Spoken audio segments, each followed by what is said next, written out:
Dancing till my legs go numb, till I go numb. Dancing till my legs go numb, till I go numb. Dancing till my legs go numb, till I go numb. Baby, it's 4:30 and my whole world is upside down. I can't help but wish that you were here with me right now. These nights are rolling over me. That's not how it's supposed to be. Hello mes petits tubes de mayonnaise à l'aloe vera, j'espère que vous allez bien. On est aujourd'hui le dimanche 18 octobre, il est 17h57 exactement. Et je suis ravie de vous retrouver pour un nouveau vlog. Un vlog qui a été un peu poussif, hein, qui a bien failli ne jamais voir le jour parce que ça fait des semaines que je me dis ouais, j'ai envie de les emmener sur une semaine de lecture. J'ai des lectures graphiques que je mettais de côté exprès pour cette période un peu avant Halloween, etc. Et j'arrivais pas à allumer la caméra, j'avais envie de rien. En fait, franchement, pour être totalement transparente avec vous, je suis dans une période où le moral, l'humeur sont très fluctuants, plutôt tendance basse, et j'avais pas envie de faire semblant de sourire, j'avais pas envie de m'apprêter, alors du coup je suis en pull, mais je suis maquillée. C'est pas spécialement pour le vlog, c'est parce que je viens de tourner 3 vidéos, chose qui ne m'est pas arrivée depuis fin août. J'ai supprimé toutes mes applications de réseaux sociaux sur mon téléphone depuis le 1er octobre parce que je fais un mois digital detox sans sucre et méditation, yoga, etc. Pas parce que je veux avoir un départ fresh start comme on dit, c'est plutôt que je suis en train de tester différents trucs pour jouer sur mon anxiété, mes troubles du sommeil dont je vous parle quand même assez régulièrement, et plutôt que d'en parler et de faire avec, et voilà, j'ai décidé d'essayer différentes choses qui sont prouvées pour être des facteurs aggravants, que ce soit physiologiquement pour le sucre ou psychologiquement pour les réseaux sociaux, pour les gens anxieux comme moi.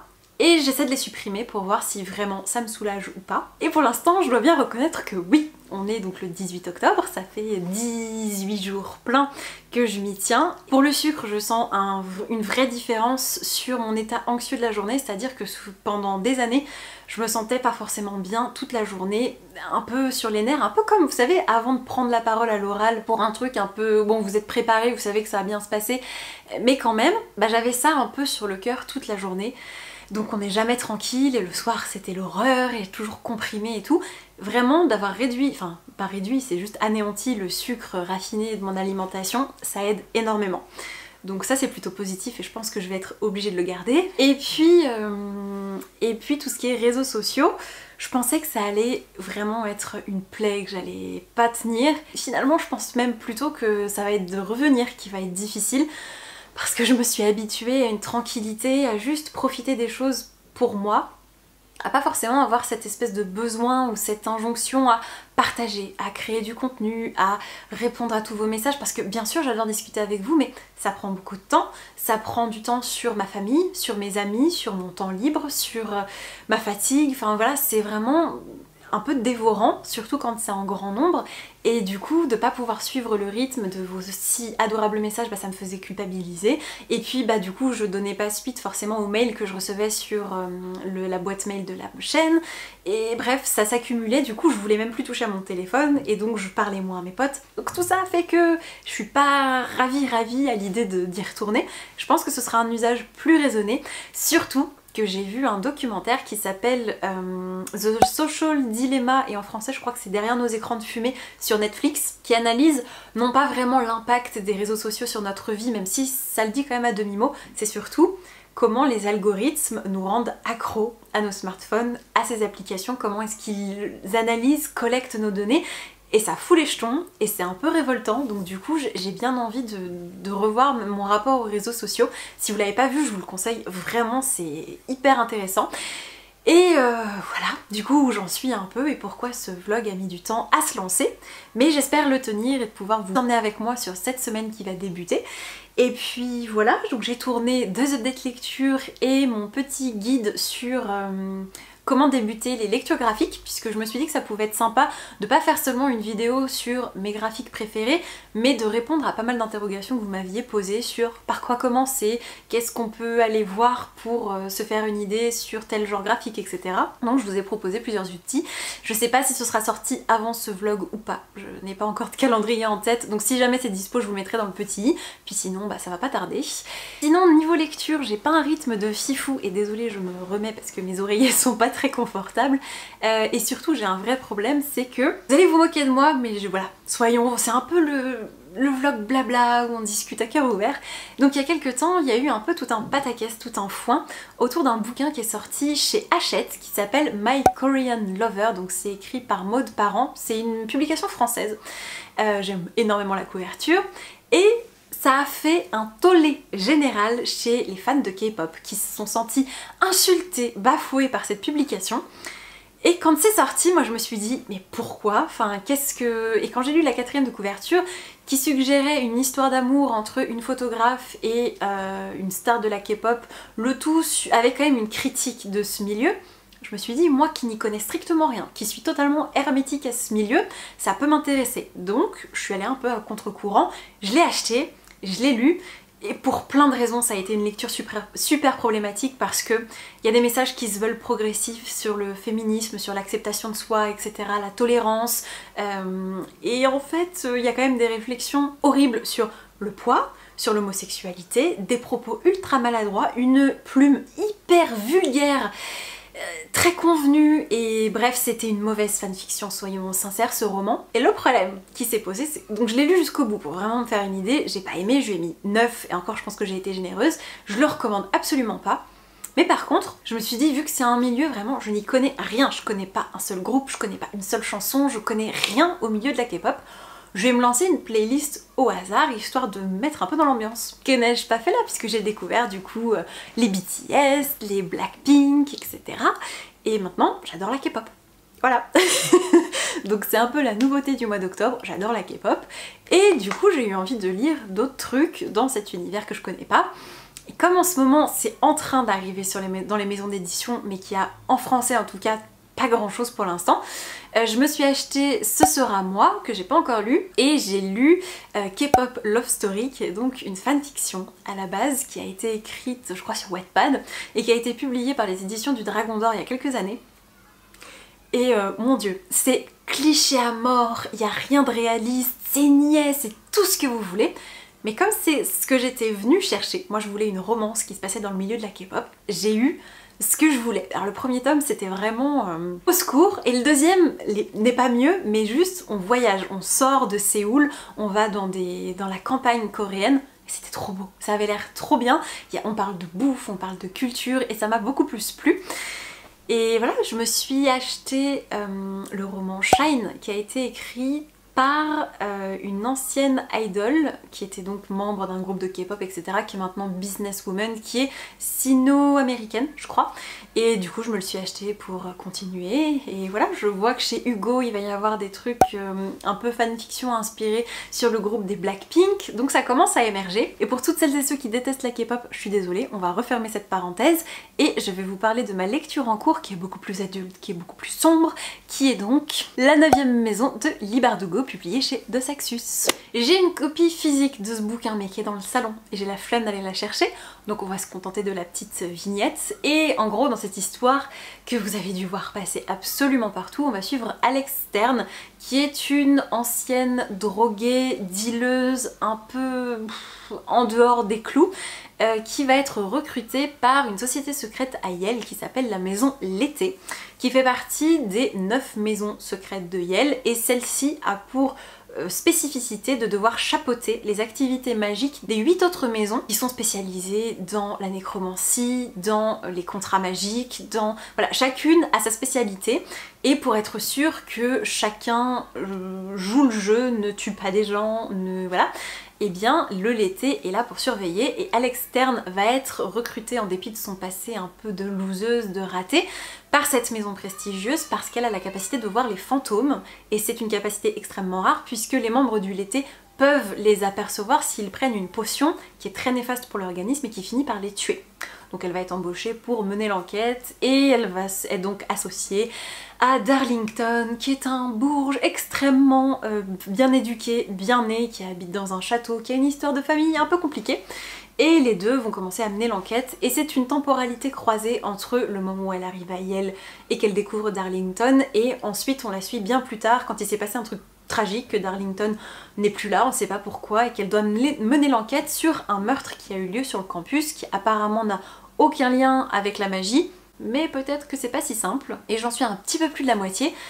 Ça a été loin démarré parce que c'est assez poussif, ça prend son temps, mais par contre l'ambiance est vraiment très bien réussie, c'est sombre, c'est mystérieux, c'est brouillonnant, c'est un peu glauque, un peu visqueux, et franchement ça passe assez bien, mais c'est long, c'est très long, donc j'avance doucement, et j'espère que cette semaine je vais avoir l'occasion de lire un peu de graphique, parce que je me suis fait une mini liste, un mini pal pour l'ambiance Halloween, je vais vous la montrer, et après je vais arrêter de parler, puisque ça fait déjà bien trop longtemps que je tourne.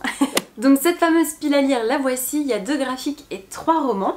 On va commencer avec un roman en VO que j'ai reçu dans la All Crate. Il s'agit de Horrid, qui est écrit par Katrina Leno.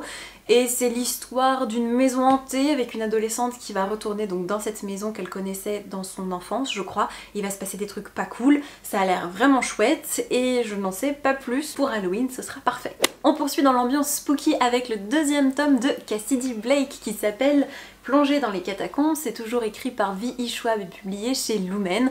Et donc Cassidy Blake, c'est une petite fille qui a la capacité de voir les fantômes et dont les parents sont chasseurs de fantômes, ou en tout cas experts en phénomènes paranormaux, et ils vont être contactés pour avoir leur propre émission de télé. Et donc dans le premier tome, ils allaient à Édimbourg, je crois, donc en Écosse, sur les sites les plus hantés du coup pour le tournage, et il se passait des trucs pas très cool pour Cassidy, et là ils vont être du coup embarqués à Paris.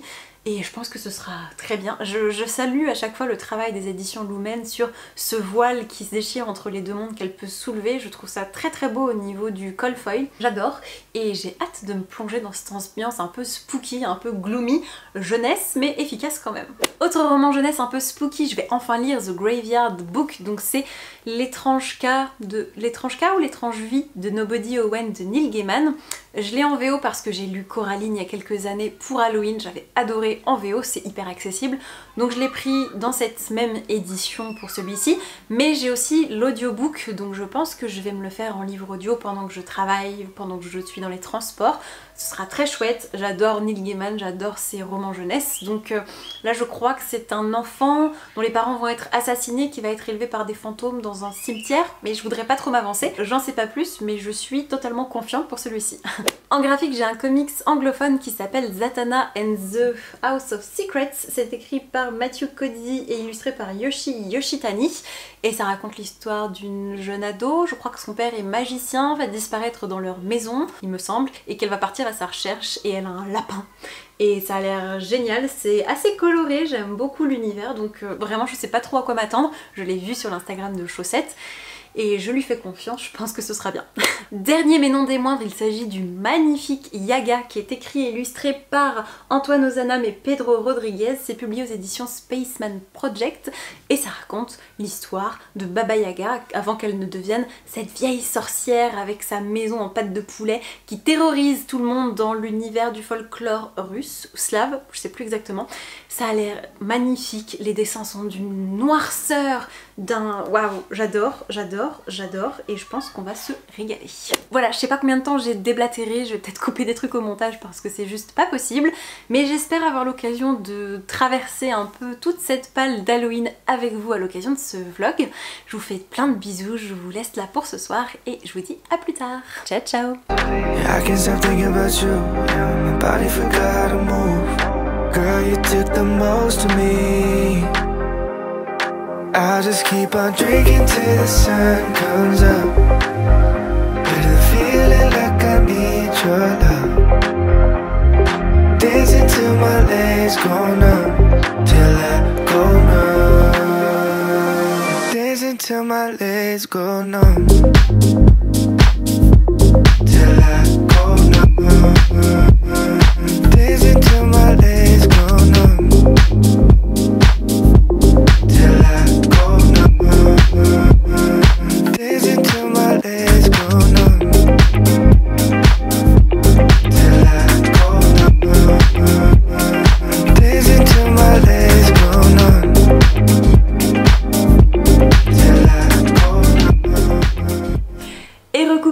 récupère bien plus tard que prévu puisque on est le lundi 26 octobre, il est à peu près 8h, je vais prendre mon petit déjeuner avant de partir au boulot.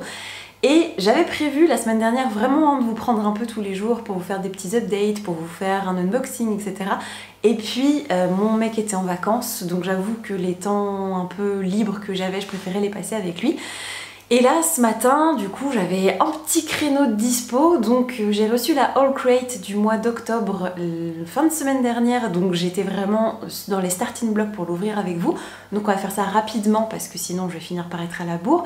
Et surtout, eh bien, j'ai terminé la 9e maison donc de Lee Bardugo publiée chez De Saxus. Et je crois que j'ai pas grand chose de plus à dire que ce que j'ai pu avancer lors du précédent plan que j'ai tourné. Parce que c'est une lecture que j'ai trouvée très intéressante d'un point de vue ambiance. On est vraiment dans Yale, on est vraiment dans les sociétés secrètes. Je pouvais visualiser absolument tout ce qui était décrit, que ce soit les maisons, que ce soit les bureaux, que ce soit les locaux, les rues, vraiment. J'ai adoré cette ambiance, cette immersion dans cet univers qui était très tangible, qui était brumeux, qui était sombre, qui est vraiment parfait pour cette période un peu octobre, les jours raccourcissent, la nuit prend vraiment le pas sur tout le reste et il y a Halloween qui se profile, donc vraiment c'était parfait.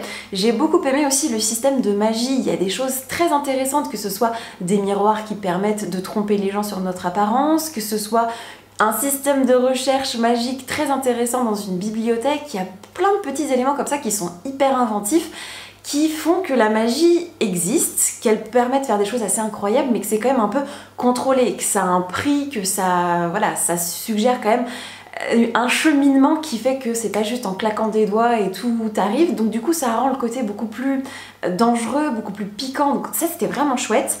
Par contre je me suis pas du tout attachée au personnage principal parce que Alex c'est quelqu'un de très différent de moi. C'est une ancienne addict, mais en même temps pas trop, mais qui traînait vraiment avec des junkies, dans un milieu très sombre, et tout ça fait que sa personnalité est très à vif, très à cran, ne m'a pas convaincue, ne m'a pas plu, mais j'aimais bien le duo qu'elle formait avec Darlington, j'ai bien aimé la toile de fond. Après je pense que ce qui m'a manqué, c'est que déjà j'ai trouvé ça peut-être un petit peu trop touffu pour le propos, c'est-à-dire que c'est vraiment, on est là pour l'ambiance et parfois ça manquait du coup un petit peu de rythme, ça se faisait au détriment du suspense, vraiment de l'action, du on rentre dedans. Mais c'était chouette, et là où ça pêche aussi un petit peu pour moi, c'est que les révélations auxquelles on a le droit au fur et à mesure, moi je les avais vues venir, alors peut-être pas exactement comme ça, mais en tout cas je savais dès qu'un personnage entrait s'il était gentil, pas gentil. Donc j'ai pas été surprise au-delà de ça, j'ai mis quand même quasiment 15 jours à venir à bout de ce roman, donc c'est un peu long parce que voilà, c'était ronronnant. Mais en tout cas j'ai passé un beau moment, c'est vraiment une atmosphère qui va me marquer, et pour la peine je lirai je pense volontiers le tome 2. Donc c'est une lecture, je crois que je lui ai mis 14 sur Livre Addict, donc en soi c'est pas une mauvaise note, c'est juste que j'ai trouvé ça trop long peut-être, et peut-être trop étoffé pour le contenu finalement. Mais voilà, bonne lecture en tout cas. Si vous l'avez lu, n'hésitez pas à venir en discuter avec moi en commentaire, je suis impatiente de vous lire. Et sinon hier j'ai attaqué une petite lecture qui est vraiment chouette, je vous montre ça tout de suite. En vrai il n'y avait pas un grand suspense puisque le bouquin était derrière moi sur la table, mais c'est surtout que j'avais besoin d'une excuse pour attraper mon thé. Et le petit bouquin que je me félicite vraiment grandement d'avoir gardé là pendant ces temps en ce moment, il s'agit du tome 2 de Cassidy Blake qui s'appelle Plongée dans les catacombes. C'est toujours écrit par V.E. Schwab et publié chez Lumen. Et ça raconte l'histoire de Cassidy, qui est une jeune adolescente, je crois entre 12 et 14 ans, si je vous dis pas de bêtises, qui un beau jour a failli mourir en se noyant dans une rivière, et depuis, en fait, en revenant de cette expérience de mort imminente, elle arrive à voir le voile, qui est donc cette espèce de filtre entre notre monde et celui des morts, qui lui permet donc d'interagir avec les fantômes, et en plus de ça, elle les voit, et elle a donc un ami, Jacob, qui est un adolescent qui lui a trouvé la mort d'une façon un peu tragique, et qui la suit un peu comme son ombre. Et pour ne rien gâcher, en plus sa vie est déjà suffisamment bizarre, puisque ses parents sont des spécialistes de l'étrange, des phénomènes paranormaux, donc ils ont écrit des tas de bouquins qui se sont vendus comme des petits pains, et depuis peu, eh bien, ils sont les animateurs d'une émission qui visite les lieux les plus hantés d'Europe. Donc le premier tome se passait en Écosse, et ce deuxième tome se situe à Paris. Et je l'ai attaqué hier, en même temps c'est écrit hyper gros et c'est vraiment aéré, j'en suis à la page 180, et je me régale parce que déjà j'aime bien voir cette ville dans laquelle je vis quotidiennement d'un point de vue un peu plus touristique, donc avec un peu de paillettes dans les yeux et surtout avec des points sur les catacombes, sur telle rue hantée, sur tel fait divers. J'ai appris plein de trucs, donc notamment sur le fait qu'on essaie avec, je crois, environ 270 os dans le corps, et en fait au fur et à mesure, en avançant dans l'âge, ces os finissent par se souder les uns aux autres, et un adulte n'en a plus que 206, donc c'est des infos totalement random, mais quand on se balade dans les catacombes avec des fantômes qui sont pas loin, c'est vraiment chouette. J'aime beaucoup plus que le premier volume d'ailleurs. Pourtant je pensais adorer parce que ça se passait en Écosse, mais vraiment je sais pas, ce deuxième tome je le trouve réjouissant, parfait pour la période, vraiment si vous ne vous êtes pas lancé, c'est une petite série jeunesse qui vaut le détour.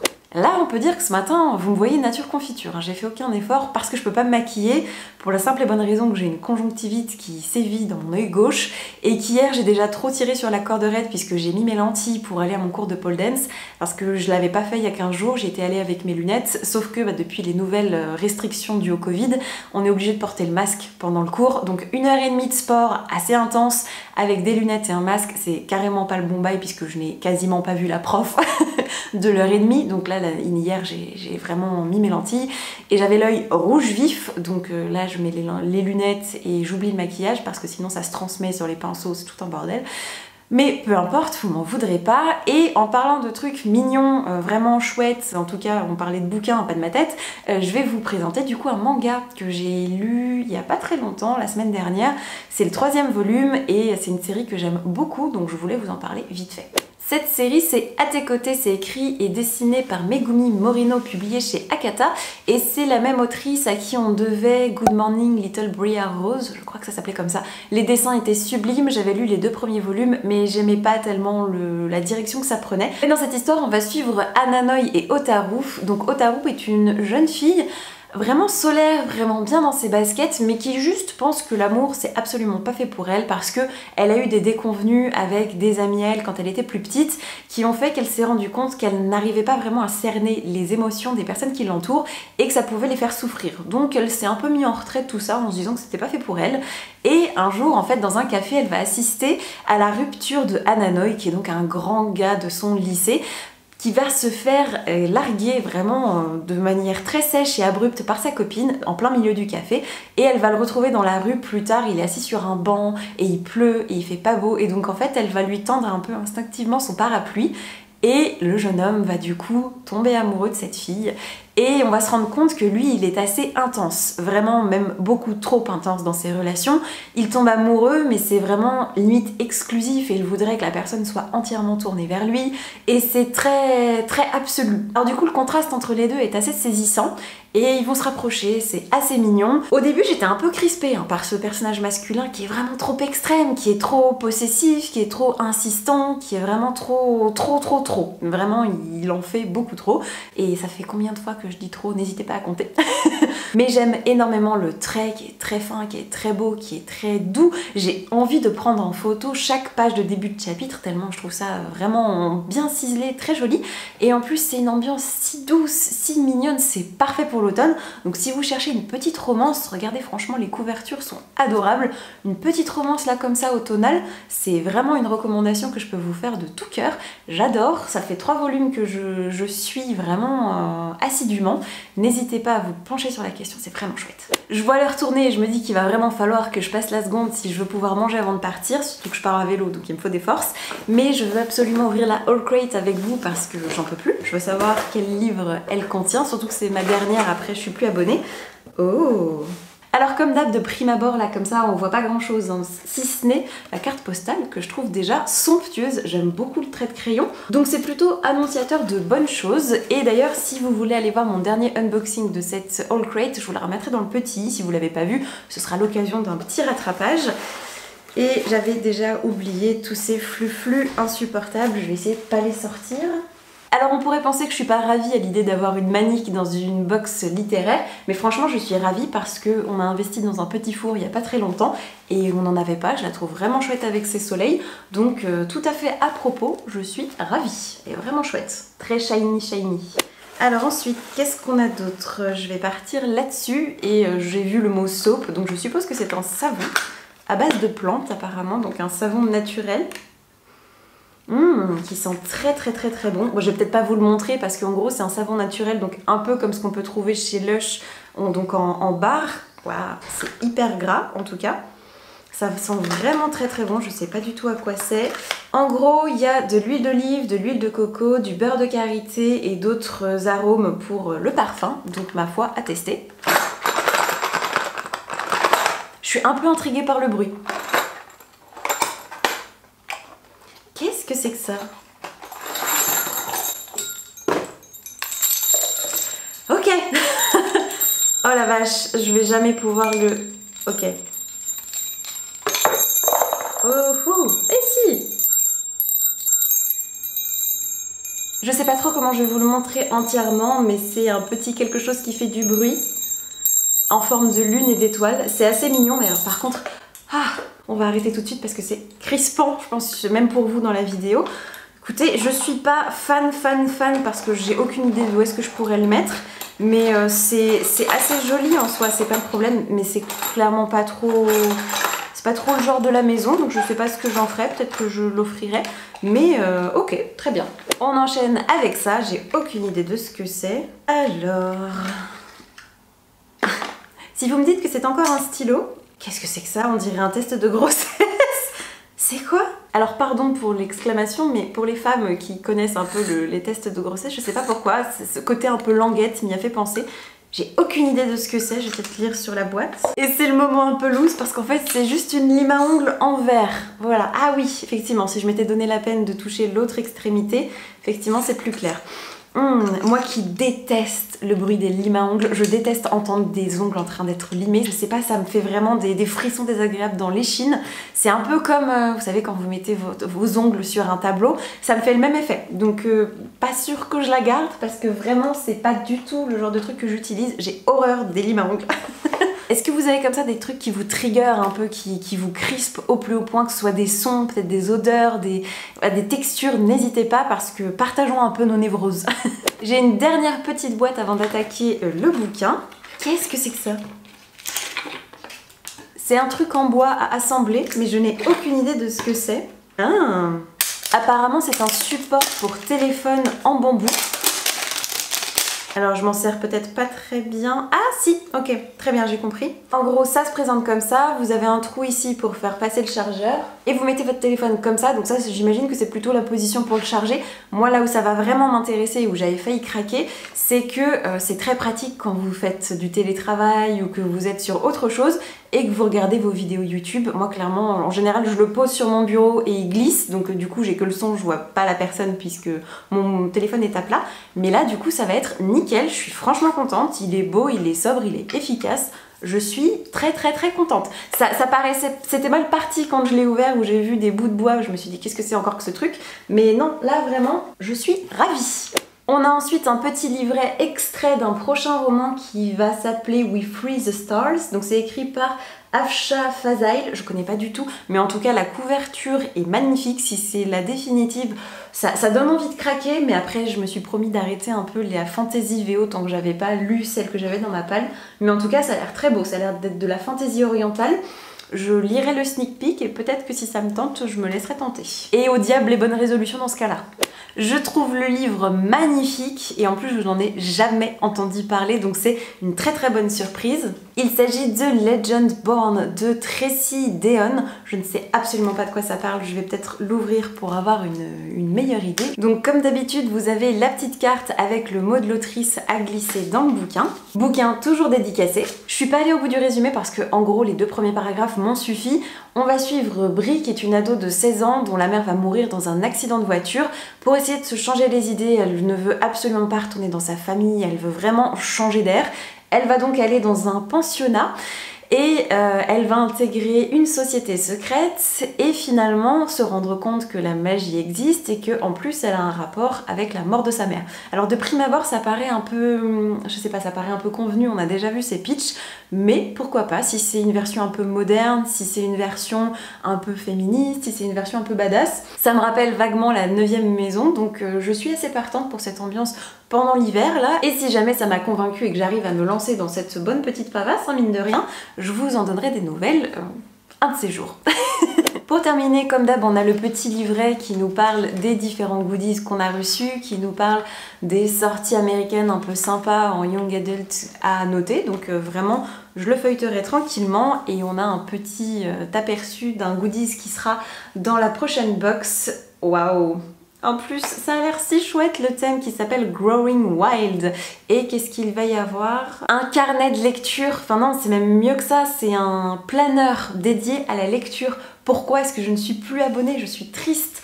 Mais voilà, donc prochaine thématique, si jamais il y a encore des dispos, parce qu'en général il faut se mettre sur liste d'attente, c'est un peu la misère, si jamais ça vous intéresse, n'hésitez pas à aller jeter un œil sur le site de la Haul Crate pour vous abonner si vous voulez. En tout cas, pour la manique, le porte-téléphone et le bouquin, je suis ravie de cette box. Les autres goodies, c'est un peu moins ma tasse de thé, surtout les limes à ongles, mais c'est pas grave. En tout cas, je vais m'arrêter là parce qu'il est vraiment temps que je mange. Je pars à vélo, donc j'ai pas trop de temps devant moi.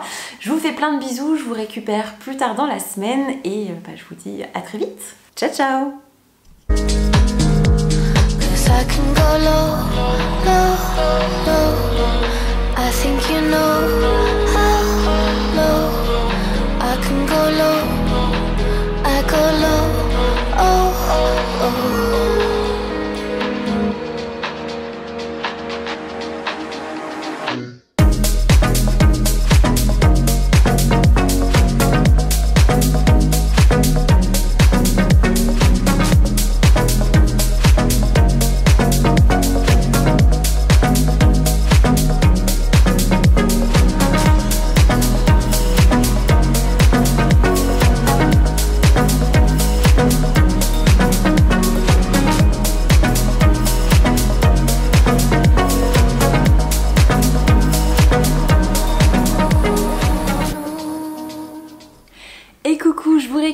On est le mercredi 28 octobre, il est 19h53 exactement et je suis assise non loin de ma télévision puisque vous n'êtes pas sans savoir que le président parle ce soir pour annoncer un probable reconfinement partiel, enfin c'est pas trop encore. Donc je me suis acheté, pour ne rien vous cacher, une bouteille de bière à siroter devant l'allocution histoire de faire passer un peu la pilule et puis après on a prévu de commander taille. Et voilà, donc c'est pas du tout pour ça que je vous prenais. Désolée pour ma tête, je suis un peu fatiguée, j'ai passé une journée un peu intense au boulot. Et sinon, je vous récupérais pour parler de choses bien plus sympathiques que de politique et de voilà, situation économique. J'ai terminé hier, avant-hier, je sais plus trop, le deuxième tome du coup de Cassidy Blake écrit par V.E. Schwab et publié chez Lumen dont je vous parlais dans le dernier clip. C'était très sympa, j'ai rien de plus à ajouter vraiment que ce que je vous ai déjà dit la dernière fois, c'est-à-dire que ça se lit vraiment bien, c'est parfait pour cette période, c'est accessible, il y a des références à Harry Potter, ça m'a permis de voir ma ville sous un angle un peu nouveau, un peu plus frais, un peu plus cliché peut-être, mais aussi un peu plus spooky, vraiment c'était sympa, ça m'a donné envie d'aller faire du tourisme, de retourner au cimetière du Père-Lachaise, d'aller refaire un tour dans les catacombes et de faire des paris avec des petites visites guidées le soir sur les tueurs en série, les psychopathes, les faits divers, parce que ça existe. Donc ça peut être l'occasion, c'était vraiment chouette. Si vous avez envie d'un truc jeunesse qui vous donnera quelques frissons mais sans vous faire décoller au plafond, c'est une bonne alternative, franchement je suis ravie de l'avoir lu. Et toi qu'est-ce que t'en dis? Très bien. Je viens de voir au passage qu'on allait avoir droit ce soir enfin à l'épisode 3 de la saison 4 de 10%. D'ailleurs si vous ne connaissez pas, je vous conseille vraiment cette série, c'est sur les agents de stars avec Camille Cotin entre autres, et c'est vraiment chouette, c'est savoureux, c'est croustillant, c'est piquant, j'aime beaucoup, c'est une ambiance assez parisienne, collée serrée, mais franchement ça se regarde très très bien. Et j'enchaîne sans aucune transition avec la lecture qui m'a occupée ce matin pendant mon petit déjeuner.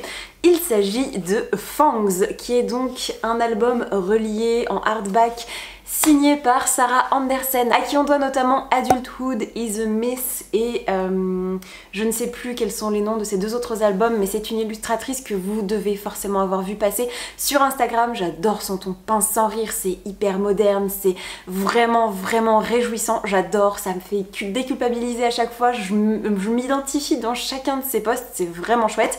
Et du coup dans Fangs, elle nous propose l'histoire de la rencontre et de la relation entre une vampire et un loup-garou. Donc vraiment à notre époque, c'est contemporain. C'est pas une histoire suivie, c'est vraiment pas un déroulé narratif avec des rebondissements, c'est plutôt des scénettes dans le sens chronologique de leur relation. Et c'était extraordinaire puisque on retrouve vraiment son côté humoristique, savoureux, fin et en même temps très drôle, très vif, très incisif, le tout servi par des dessins qui sont à la fois quand même beaucoup plus élégants que ce qu'elle a l'habitude de nous proposer avec ses traits dans le délié vraiment pas travaillés. Là on a quand même des personnages qui sont très agréables, on a un peu d'éléments de décor et on a des planches, on a des cabochons qui sont juste magnifiques avec une ambiance très gothique. Franchement j'ai été réjouie de A à Z, je pensais pas aimer autant parce que je m'attendais à quelque chose de peut-être un petit peu plus travaillé et qui ressemblerait moins à ce qu'elle nous propose d'habitude, mais vraiment c'était une pépite. Je suis ravie parce qu'on tombe pas dans le pathos, on tombe pas dans le cliché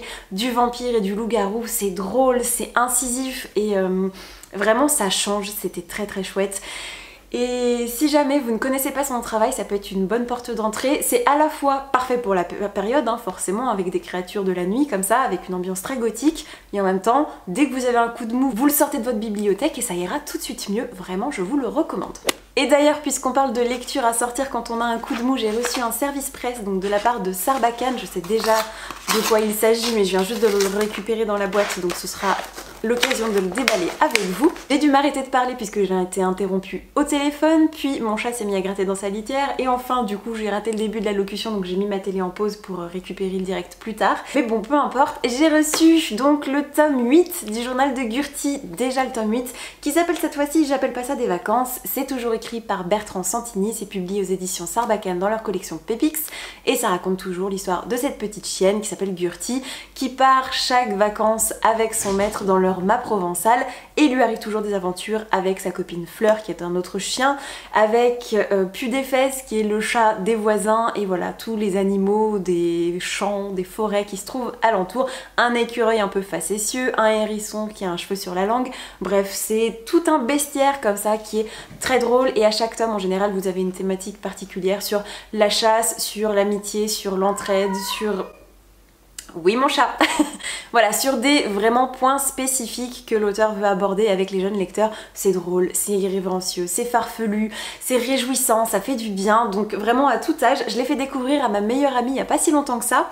J'avais peur qu'elle me rie au nez en me disant que vraiment elle avait plus 4 ans, et elle adore, elle me les a du coup tous empruntés, je les ai toujours pas récupérés.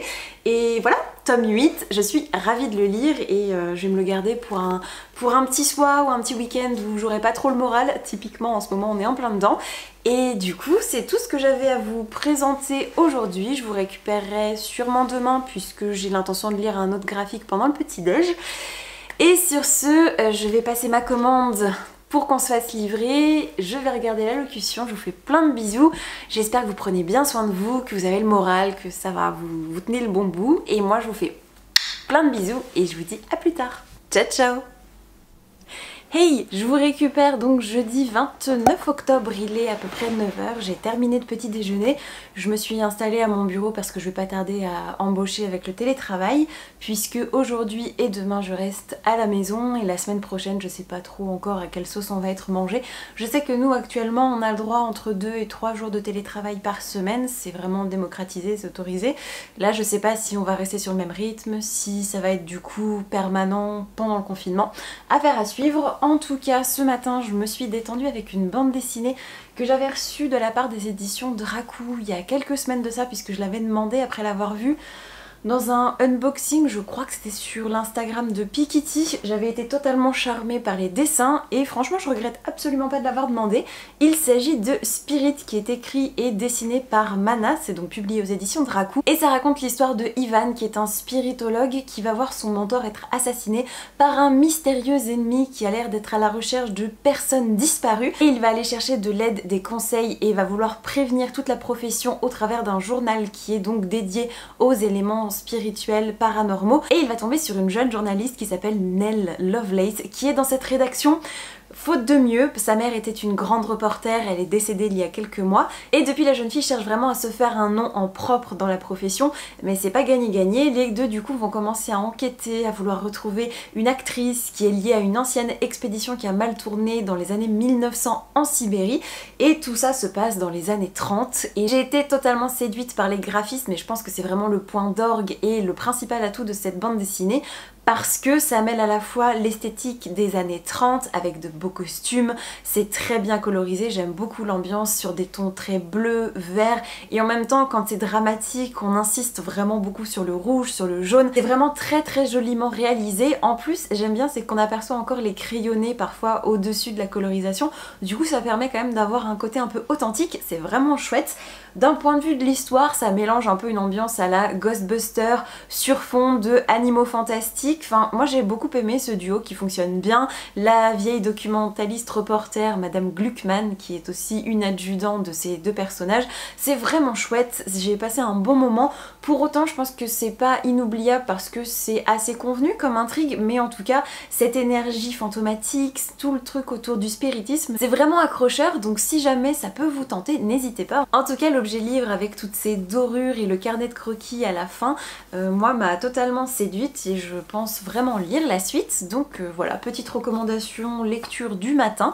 Et hier dans les transports en allant bosser, j'ai attaqué un bouquin dont j'ai totalement oublié de vous parler hier soir parce que je pense que j'étais un peu atomisée, mais je vais quand même vous en toucher deux mots parce que ça commence très bien. Il s'agit de The Graveyard Book, c'est toujours écrit par Neil Gaiman. Je vous l'avais présenté dans ma petite pile à lire Halloween en début de ce vlog. Et l'histoire va débuter quand une maison familiale a été visitée par un étrange homme en noir qui s'appelle Jack, qui a un couteau ensanglanté à la main et on comprend très vite qu'il a tué les parents et les jeunes frères et sœurs, mais qu'un petit bébé s'est échappé de son lit et a disparu dans le cimetière en haut de la colline de la ville et ce petit enfant va être recueilli par un couple de fantômes, monsieur et madame Owens, et pour l'instant je ne sais pas vraiment dans quel sens ça va partir puisque j'ai lu à peine une quinzaine de pages, donc voilà, je suis vraiment au balbutiement de l'histoire, mais en tout cas j'aime énormément. C'est un plaisir fou de retrouver la plume de Neil Gaiman parce que je trouve qu'elle a une saveur, une texture qui lui est propre. J'avais été totalement charmée par Coraline à l'époque où je l'avais lu et je retrouve vraiment cette ambiance, cette patte, cette unicité dans celui-ci, donc je pense que je vais passer un bon moment. Et je vous avais dit que je comptais aussi utiliser l'audiobook puisque je l'avais trouvé sur internet, mais sincèrement c'est un enregistrement qui date de 2015 si je dis pas de bêtises et j'ai pas été très convaincue par la diction et par la voix de l'acteur qui interprète du coup le bouquin, donc je suis pas sûre de me laisser tenter, peut-être le soir quand je suis fatiguée et donc lumière éteinte avec mes écouteurs dans les oreilles, mais en tout cas je préfère de loin la plume anglaise et la version en dur tangible que l'interprétation qui est proposée pour l'instant, mais peut-être que je vais changer d'avis, sait-on jamais, j'aurai peut-être une révélation. Je prends des forces parce qu'aujourd'hui niveau boulot j'ai pas mal de choses de prévues, il faut que je termine de corriger le 3e tome de Golden Ship qui est une série qui est publiée chez nous que j'aime beaucoup. Ça fait partie des bouquins sur lesquels j'aime travailler, sur lesquels je prends beaucoup de plaisir à suivre l'histoire, j'aime beaucoup le dessin, enfin bon bref, c'est à la fois nostalgique, un peu tragique, mais en même temps très lumineux. Vous commencez à savoir que c'est vraiment ma came. Donc en plus c'est très beau. Donc si jamais vous avez l'occasion de tomber dessus, vraiment c'est une série qui est terminée en 3 tomes. Et moi je vous la conseille. En tout cas je dois terminer le 3e tome ce matin. Ensuite j'ai quelques mails à faire partir, notamment pour des envois en validation de tous les nouveaux titres Nintendo. Donc il y a Wario et Yoshi. Donc en gros je vais transmettre aux éditeurs japonais la jaquette française, la couverture française et quelques documents pour qu'ils puissent comparer, pour voir si tout est bien fidèle, si on n'a pas oublié des éléments de copyright ou une illustration ou un bout de détail vraiment sur la jaquette. Comme ça eux ils vérifient de leur côté, ils nous donnent leurs éventuelles corrections. on les intègre et puis ensuite le titre est validé, donc du coup on peut générer ce qu'on appelle les PDF print, donc c'est les fichiers définitifs qu'on pourra ensuite envoyer à l'imprimeur pour que le livre soit publié. D'ailleurs je vous en parle, mais non, je n'ai pas oublié, j'ai bien l'intention de vous faire une vidéo sur mon boulot, mais j'aimerais mobiliser des gens avec moi et puis surtout j'aimerais pouvoir rebondir sur des questions que vous me poseriez, donc je ferai un appel à questions, une petite FAQ dès que j'aurai récupéré Instagram, donc restez connectés si ça vous intéresse. Et je me rends compte que je suis feignante puisque les 2 premiers tomes de Golden Chip étaient juste sous mon nez, donc j'aurais pu vous les montrer plutôt que de compter sur mettre une vignette. Mais vraiment, si vous aimez l'esthétique des couvertures, laissez-vous séduire parce que l'intérieur est un peu à l'image de ce que laissent suggérer les couvertures. Moi vraiment j'aime beaucoup cette histoire. Et sinon cet après-midi je vais attaquer la correction du tome 11 d'Infection. Et alors là on est plus sur un virus qui transforme les gens un peu en zombies avec des lycéens qui survivent et des histoires de laboratoires scientifiques, c'est beaucoup moins ma came. Et alors en plus c'est terriblement bavard, donc je passe toujours un temps fou à corriger ces bouquins parce que faut pas mal réécrire, faut aussi pas mal trancher dans le vif parce que le traducteur aime bien développer et aime bien la paraphrase, mais du coup dans un manga c'est un peu indigeste. Donc je suis un peu moins pressée, je pense que ça se voit sur ma tête, mais voilà en gros mon programme de la journée. Faudrait aussi que je passe à la bibliothèque pour rendre mes quelques emprunts puisque bah là ça va fermer ces prochains temps, donc j'ai pas envie de les garder à la maison ad vitam aeternam. Et puis sinon je vais clore peut-être ce clip avec quelques bouquins que j'ai reçus hier que je voulais absolument vous montrer, et encore une fois j'ai zappé parce que j'étais vraiment claquée. Je vous montre ça et après j'arrête de parler et je me mets au boulot. Je vous montre très rapidement les bouquins même s'ils sont pas encore sortis parce que c'est pas des services presse, c'est des livres que j'ai réussi à avoir par l'intermédiaire de quelqu'un, voilà, donc en gros ce sont des publications à venir de chez Kiun et Mana Books qui sont donc le même groupe, et chez Kiun j'ai donc 2 mangas, à commencer par le merveilleux tome 5 de Aria The Masterpiece. C'est toujours écrit par Kozue Amano et ça raconte l'histoire de ce Venise sur Mars et c'est très contemplatif et c'est très beau, c'est très doux. J'ai lu je crois que la moitié du premier tome pour l'instant, donc c'est quand même une réédition assez épaisse, donc j'ai de la matière à rattraper, mais je sais que ça me plaît parce que c'est typiquement le type d'ambiance qui sait me charmer, qui sait me séduire, qui sait m'apaiser. Donc si vous ne connaissez pas, valeur sûre à mettre entre toutes les mains. Autre parution à venir qui n'a strictement rien à voir, il s'agit du Renard et du Petit Tanuki. C'est écrit et dessiné par Mi Tagawa et c'est un peu bizarre mais en gros je dois vous le montrer comme ça puisque la couverture est à l'horizontale. Et ça raconte l'histoire de ce renard là qui est surpuissant et qui va être puni par les dieux parce qu'il sème le chaos partout où il passe. Et il va se réveiller 300 ans plus tard à condition qu'il accepte d'élever un petit tanuki qui doit être du coup un servant pour la déesse du soleil ou quelque chose comme ça, donc du coup il doit prendre ce petit tanuki sous son aile et je ne sais absolument pas ce que ça va donner, mais en tout cas graphiquement c'est très mignon. Je pense que ça va être un bon moment de détente, typiquement une fois encore ce que j'aime, du tranche de vie, du mignon, du réconfortant. Pour les mangas c'est un peu le mot d'ordre en ce moment. Et dernier bouquin et non des moindres, c'est pour ça que je me rapproche un peu de vous pour le côté dramatique. En gros, au mois de janvier, si je vous dis pas de bêtises, va sortir chez Mana Books un bouquin qui peut faire un excellent cadeau de Noël, donc c'est dommage que la parution ait été retardée parce que je crois qu'il y a eu des petits soucis d'imprimeur ou alors de validation, je sais pas trop. Et c'est un excellent cadeau pour les fans d'une série très connue que je suis actuellement en train de revoir pour au moins la 6e fois.